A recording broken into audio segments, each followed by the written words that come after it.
జై శ్రీరామ్.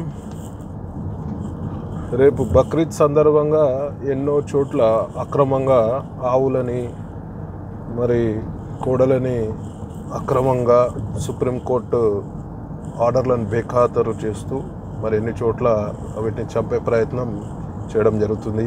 ఈ ప్రయత్నం భాగంగా చాలామంది హిందూ సోదరులు అహర్నిశలు పనిచేస్తూ వీటికి మా గోమాతకి అన్యాయం కాకుండా చూడాలని ఎన్నో రకాల ప్రయత్నాలు జరుగుతున్నాయి. అదేవిధంగా నిన్న మెదక్లో కూడా ఇట్లాంటి ప్రయత్నం జరిగితే ఎదుటి వర్గం వారు ఉల్టా మనపై దాడి చేశారు. ఎంత హీనమైన చర్య అంటే, మా దేవతగా ఒక లక్ష్మిగా మేము భావించే ఒక గోవుని బలిదానం ఇవన్నీ చూస్తే మేము ఆపుతున్నాం. ఇది ఒకటి మా హిందూ సాంప్రదాయానికి విరుద్ధం.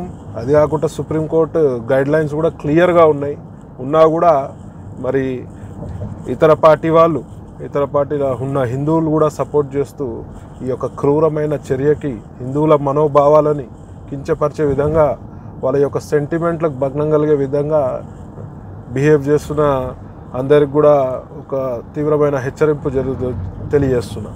ఎవ్వరు కూడా ఎక్కడ కానీ అన్యాయంగా ఒక గోవుని కోడని బలిచ్చే ప్రయత్నం చేసినా, ట్రాన్స్పోర్ట్ చేసినా, ఇక్కడ నుంచి అక్కడ తీసుకెళ్లే ప్రయత్నం చేసిన మా హిందూ సోదరులందరూ కూడా పెద్ద ఎత్తున ఉద్యమిస్తారు. మరి హిందూ సోదరులందరూ ఉద్యమిస్తే ఎవరు తట్టుకోలేరు, ఏ డిపార్ట్మెంట్ కూడా తట్టుకునే పరిస్థితి ఉండదు.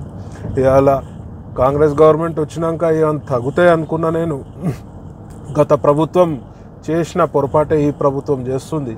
నేను కాంగ్రెస్ వాళ్ళకు కూడా ముఖ్యమంత్రి గారికి విన్నపిస్తున్నా, అక్రమ గో రవాణాని అరికట్టాల్సిన బాధ్యత మీ ప్రభుత్వంపై ఉన్నది. అక్రమ గో రవాణాని, అక్రమ గోవధని అరికట్టాల్సిన బాధ్యత మీ పోలీసులపై ఉన్నది. సుప్రీంకోర్టు గైడ్లైన్స్ క్లియర్గా ఉన్నాయి. మేము ఒకటే చెప్తున్నా, దయచేసి మీరు ఈ యొక్క అక్రమ గోవధని ఆపవలసిందిగా డిపార్ట్మెంట్కి మనవి చేస్తున్నా.